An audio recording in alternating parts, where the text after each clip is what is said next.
Nice to have you here today.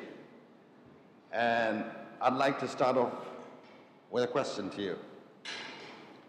Cooking and speaking, what are the similarities? Let's look at that. We have 5, and I have 5 tables or 4 tables. So let's start there. The first one. Women do their best. Women do their best, yes. The next one. Cooking and speaking, similarity.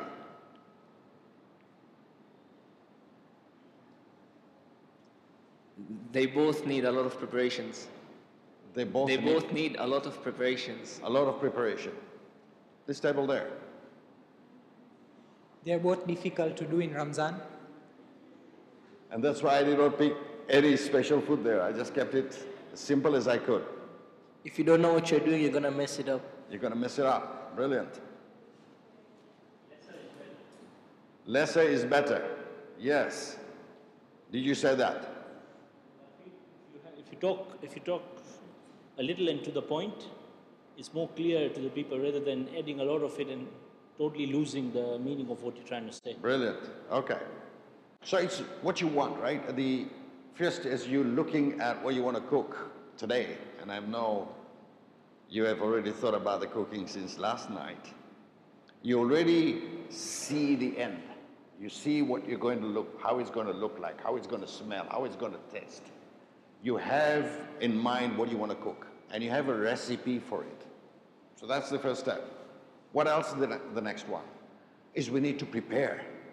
And so we collect all the food that we have, all the requirements, the ingredients that require to make that food. We start preparation. Third thing that we need is as we cook, what do we tend to do? And I know the ladies do that because I went through that process myself. And that's why I can talk about it, is you want to test it. Yes? Is there enough ingredients? Does it taste well? Is it good salt? And that's what you want to do. So the next phase is testing. And then you want to make sure that when you have prepared it and you put all that efforts, and it requires a lot of efforts, phase 3, you want to display it well. You want to have it that people, when they look at it, they get attracted to that food. So the display. And finally, you want to serve it. And that's what we talk about, the process of cooking. Now, when you talk about speaking, it's the same thing. You need to know your topic, but also what you need is content and structure. Yes? You need to build the content. You need to build the structure of your speech. And as you go there, when you're doing the testing of the food, you're doing rehearsals. And I must say, rehearsals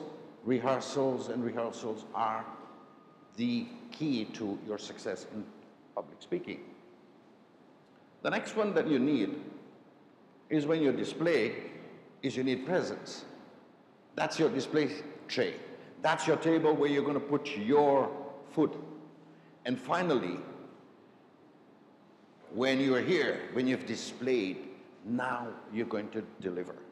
Right? So when I look at these two, cooking and speaking, I find them the same. What I'm going to do today is I'm going to be talking more about stage presence and delivery, right? And I'm going to talk about 4 points rather. The first one is about performance mindset. When you're here, you're going to perform. You have to have that mindset of a performer.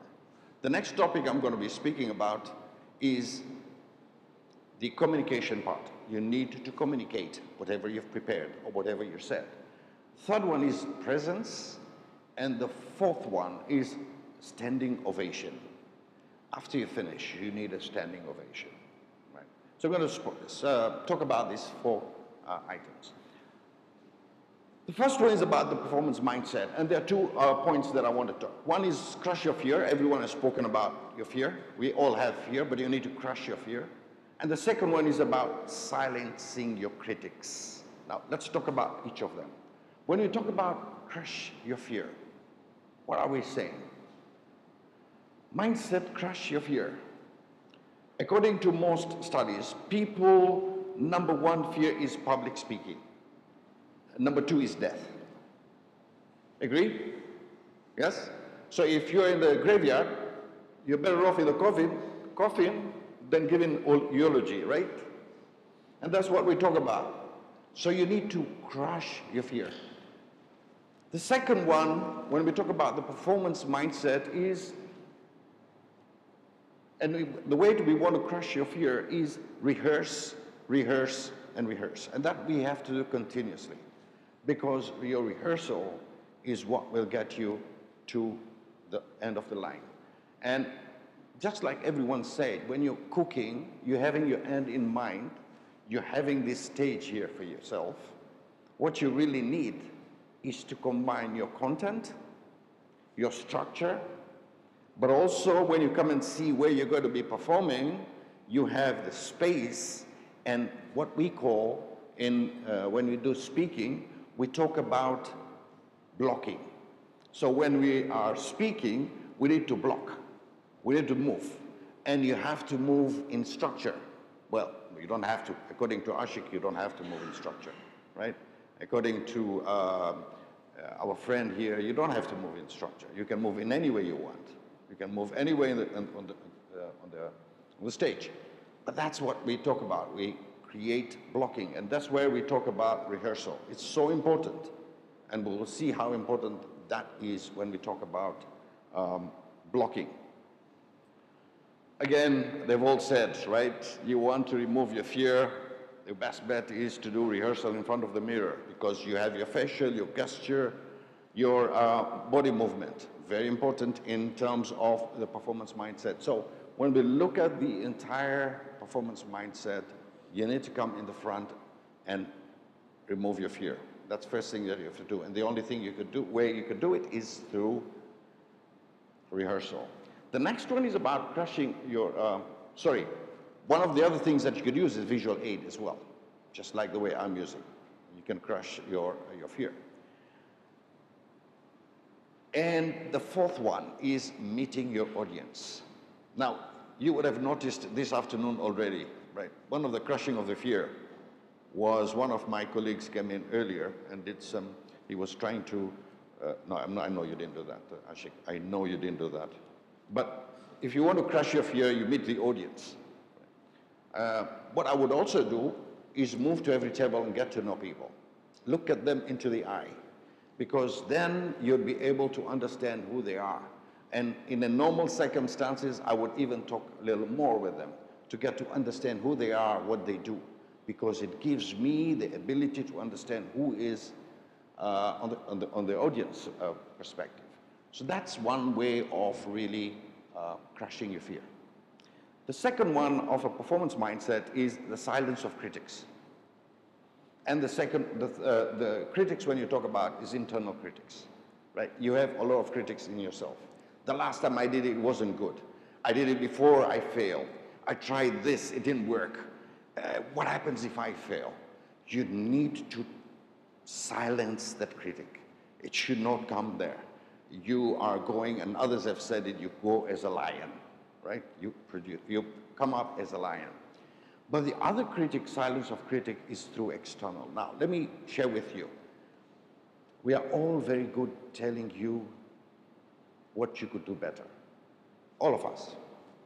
As soon as I leave this, I can have about 5 or 6 or 10 people come and tell me, you know, there, you could have done this, you could have done that. You need to ensure that when you are getting feedback, you are going to the right people to give you feedback. You decide what feedback you want to get. Because if you're talking about your tone of voice, right, and you are at the stage, you're doing your rehearsal, you're telling your people, can you tell me, my objective now is I'm going to be speaking, and I want you to tell me about my tone of voice. So don't worry about the content. Worry about the tone of voice. And then you do your speech, and they will tell you about your tone of voice. And if it is about structure of your content, then you ask for that feedback. Don't allow people to just give you feedback. And if they do, let them do it, but park it on the side, because you don't need them anymore. And that's another one of having a performance mindset, is actually coming to the stage in performing, because this is your platform for performance, right? Great, so the next one we want to talk is about communication. Now, when we talk about communication, and there is a study about communication, and there was something like, if I remember, body language. Have you heard about that? Tone of voice, verbal, non-verbal. Have you heard of those stuff? Yes? So, who knows more about it? The crowd. Who knows more about it? Anyone knows about the communication principle, body language, tone of voice, what you speak? No? Seriously?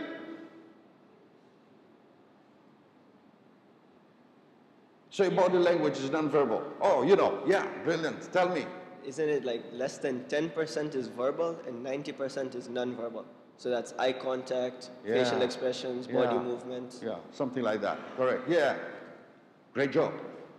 So when you look at communicate, it's about body language, non-verbal, but you have got a tone of voice. And I like to make it simple and break it down to make it simpler.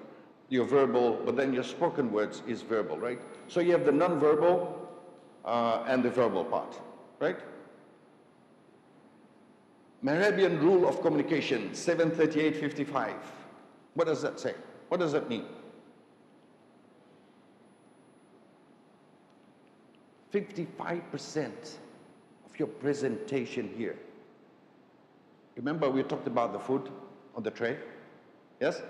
55% is your body language. 38% of your communication is your tone of voice.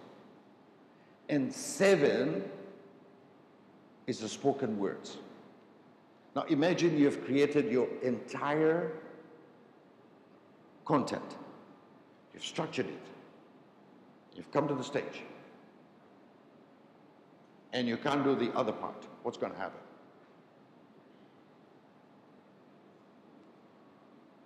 What's going to happen, you think?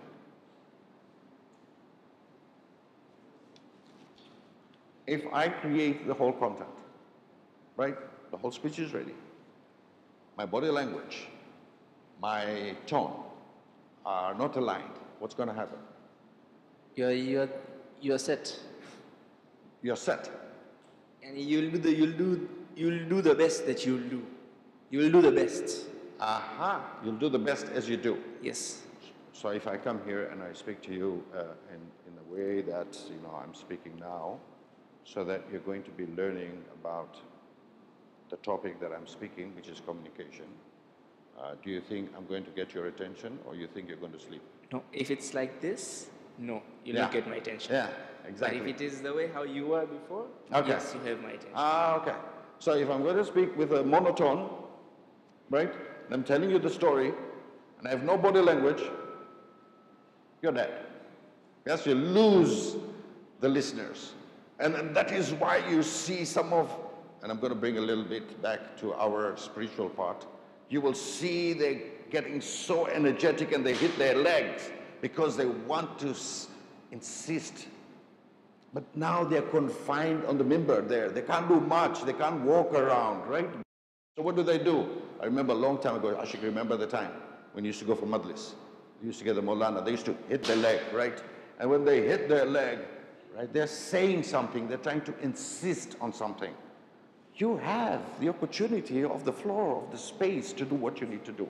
So that is what we talk about, the 738.55. Now you can only combine it. And I'm going back to your preparation. You can only do that when you have your content put down and you know your stage. And that's why when speakers asked to speak, I remember, I'll give you a story. Some few weeks ago, we had a speaker, we had 4 speakers in an event. All the 4 speakers came. There was one speaker who said, no, I'm not going to speak. And rightfully, because what really happened is he came to the speaking space that he had. Guess what?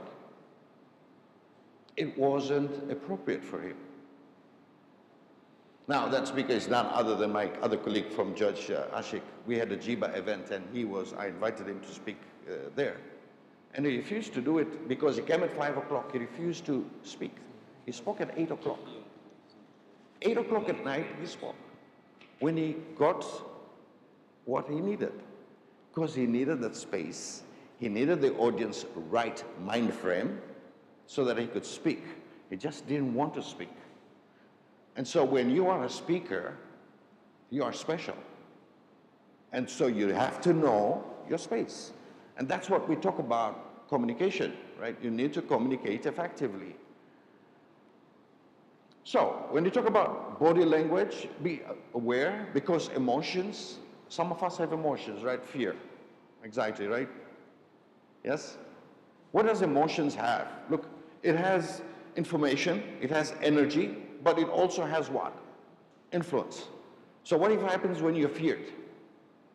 When you have a fear, what happens to your information? What information does it give?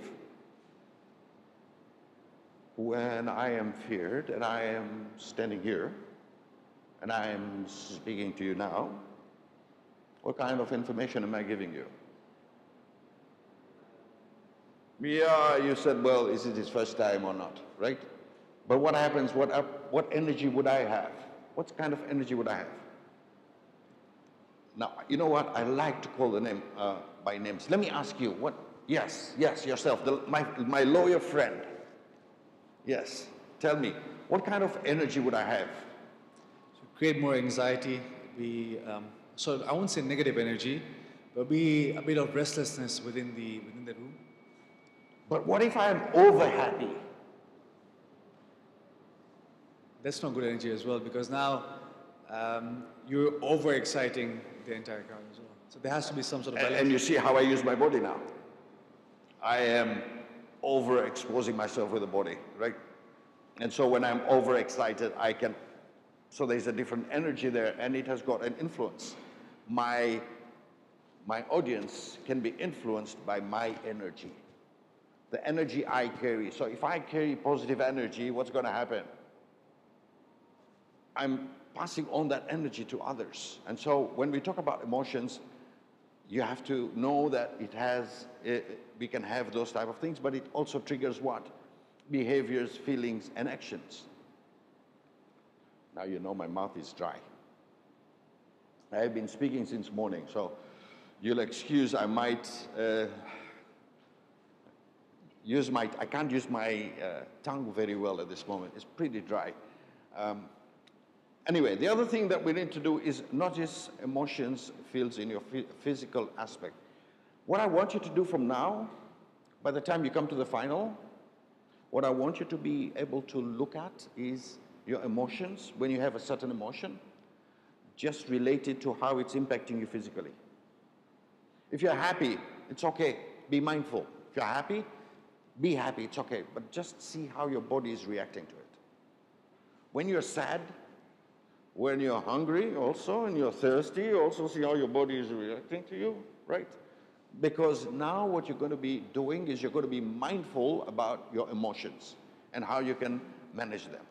But also when you come to the stage, when you're talking about body language, you have to be intentional of how you're going to use your body. Intentional use of your body, because it is very important when you're standing up here, you use your body well. And finally, your movement, your posture, your gesture, your facial expression will say a lot of stuff about yourself.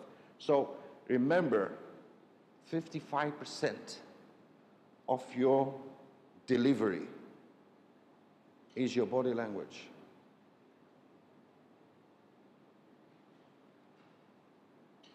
And then your eye contact.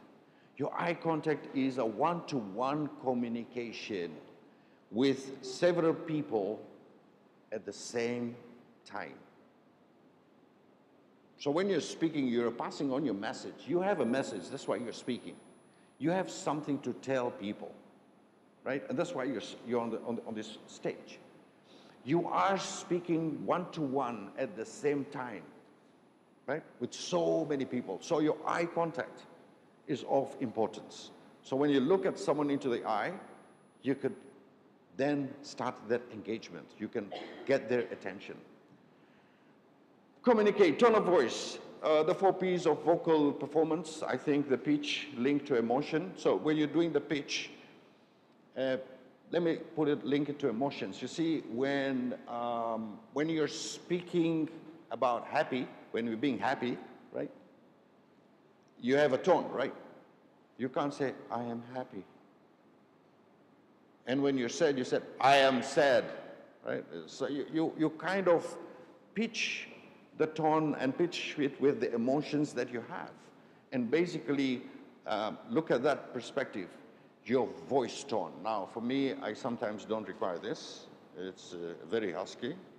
I can be heard right at the end there sometimes, and at some places, not so much. So I have to really be able to use that. Posing, very important. Pose is one of the killer of your... Remember when I came to the stage? I paused for a while. That silence, what happened?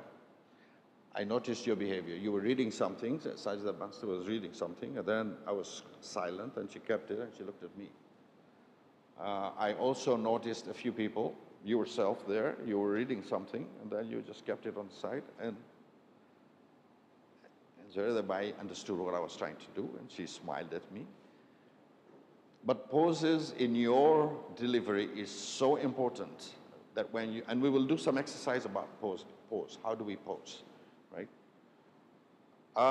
Spoken words and verbal, pace. Speed is about 140 to 170. If it's lower than 140, people can go to sleep. If it's lower than 140 words per minute, people can go and sleep.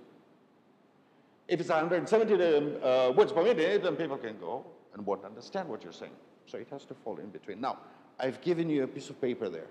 Yeah? What I want you to do just now is put your timer on your phone, read that, and see if you can finish the entire thing in 1 minute. Just try it out. Try and see if you can pace yourself.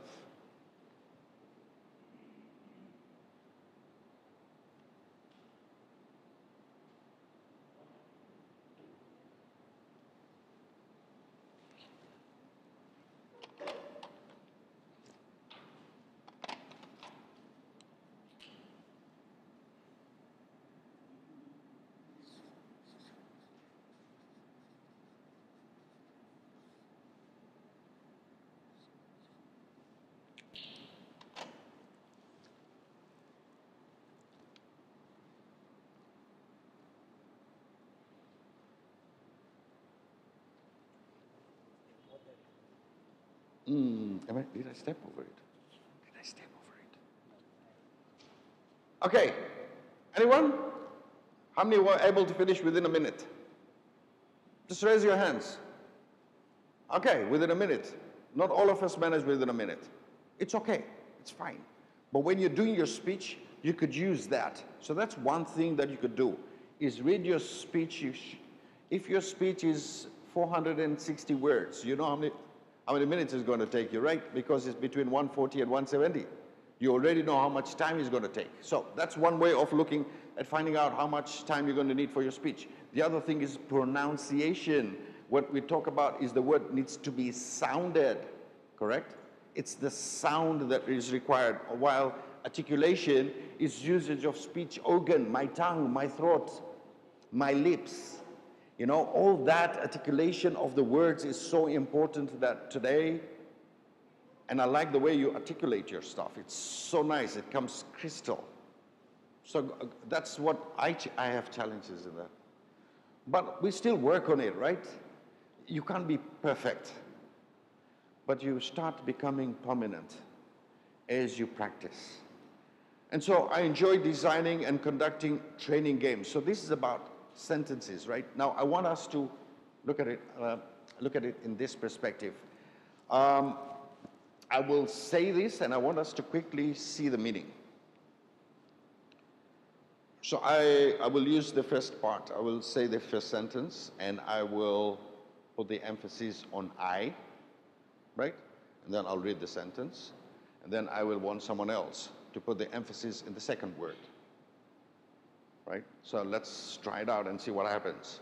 So, I enjoy designing and conducting training games.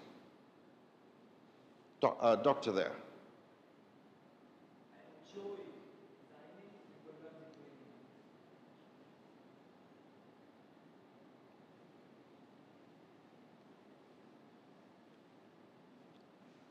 I enjoy designing and conducting training games.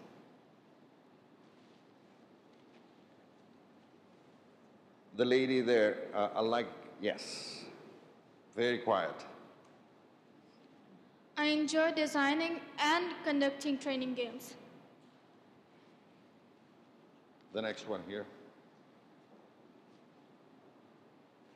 Yes, absolutely. I enjoy designing and conducting training games. So which one did you emphasize? I enjoy designing and conducting training games. Yes, conducting. Yes? Let's get one of the judges. I enjoy designing and conducting training games. Do you realize wherever you put the emphasis, it changes the meaning of the sentence? Right? And that's where we talk about toning and putting your content into place. So when we're talking about pace and sentences, how you emphasize changes the whole sentence. So that's important for us in terms of communication. Let's look at presence. We have the stage positioning, we have the positive energy serving, and we have the mindfulness of yourself. But before I go there, can I share a little about content? You shared about content. Can I share a little about content? Something that I think has worked pretty well for me when I create content, right? And when you're doing the speaking, many times what will happen is as you move forward, you will create your stories. Now, when you're creating content, what are you looking for? Number one, so for instance, I would say data, right? Data could be important when you're creating your content. What else could be important? What else could be important? References, yes, okay, so you can say references or research, correct? Okay. What else when you're creating content? Yes. Yeah, so you can have different opinions, right? Okay, what else? It can be examples, it can be sayings or quotes, right? But what it can also mean is your story. You can create so much storyline, and so you can say story, correct? And so when you are doing this, what is going to be nice for you is when you have your topic. The other day I was speaking about leadership from great to grit, right? From great to grit. And grit is about being passionate and perseverance, right, about something. And so when I was doing this, I started looking for data, research. I got some data. I had a story of my own. I just gave it a title. Forget about where it's going to be placed. Just take notes of everything about that area in data, in creating the content. Once you have put that down, now when you're creating content, you can eliminate some data. You don't need it. Eliminate it, it's fine. But when you're doing your content development, start putting the things that you need. And that will help you craft your message so well. Remember, I want to cook chicken, right? This moment, I can taste it. I can even smell it. But you know what? I'll keep all the ingredients there. But I'll also keep a little more ingredients. You may never know. I might feel to change the taste a little bit. But I have a little more ingredients for myself so that I can then decide at a certain point what ingredients I can use. Are you okay with content? Is it helpful? Right. So once you have the content, then the next thing is about stage positioning. Now, I like to do this quite a bit, although I also have a challenge in doing that, challenges in stage positioning, but normally you have something in the front, right? It's a diamond-like shape. And when you look at a diamond-like shape, am I taking so much time? Can you give me time? I'm okay with time? Okay. So, when you're looking at a diamond, let's look at this at the front stage, right here at the front. Then you have the back stage, which is right at the back. Then you have your left and you have your right, but you have your center. Now, when you're on the stage and when you want to say something, and I don't know if you realized when they were speaking, my other colleagues, you notice them move to one part. They stand there. They say something, right? And then where do they go? Go somewhere else. And they stand for a while. Then they say something. They are trying to create that mind. They're taking you from one stage to the other. And they are taking you through a process that you are now finding out and saying, aha, it makes sense. What you tend to do, if you're starting in your center and you're going to your right and you're saying something, and that is something really important you want to say, and you say, you know, it is so important for you to be able to understand that point. But hey, I don't want to be near you, so you can move back and keep that distance. And then come back to your center point and continue. If you look at TEDx, Ashik, it's that circle, right? You need to be within that circle, correct? And if you go to a podium, you don't even have that space. You have to be speaking within. And so your whole communication has to change. You can't move back. You can't move forward. But when you get a space like this, make full use of the space. Again, what I mean by full use of the space is ensure it's intentional, right? When it's intentional, it becomes better. So, if your presence doesn't make an impact, then your absence won't make a difference. Now, I don't know who said this, but I kind of liked it. And I said, yes, it makes, I don't know if it makes sense, but it didn't make sense. And I said, let's make sense of it. So I put it on board here. But again, stage position is very important. The diamond methods that what we spoke about, serving. You need to feel happy to do what you're doing. And that's where you'll find my fellow colleague here speaking with happiness. Because if you're not happy doing the speech, then don't do it. We're giving you a platform to deliver. And again, you have to have the mindset of helping your audience. You're here to help your audience. Remember, you're the expert. You're speaking about what you're talking about. You're sharing your knowledge. You are the expert. You've got to help people learn from you. So you need to be there. The other thing which is quite important before we go to standing ovation, presence and mindful is what I would love, you know, when you're in stage. And I remember a Maulana used to tell me, and I did not realize it at that time, you were not there in the Majlis last night. And I would say, what? How the hell did he know? I mean, there's so many people, right? But when you are at the stage here, what you really see is what? There are people who are seated there, and there are people who just sit in one place, right? I have a place in mosque, I always sit there, right?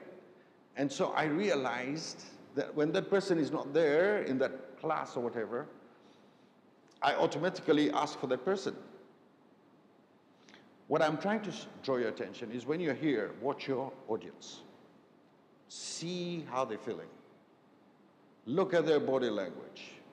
I'm looking at one body language here in the room, and it's seated, relaxed, bindas. That is, everything is going okay, right? Right? I mean, that body language, right, my friend? It's like everything is going okay, you're cool. There's another one who said, I just want to run away. You know that body language, right? You look at your audience, you watch them. Some of them will go asleep. You know what is happening to you then. So, presence is very important. Now, to get standing ovation, and I know Ashik is going to do the next one after me, is going to add the masala on top, that you get the real standing ovation. But, you know, connecting psychological, practical, and emotional levels, you need to do that, but develop stage awareness.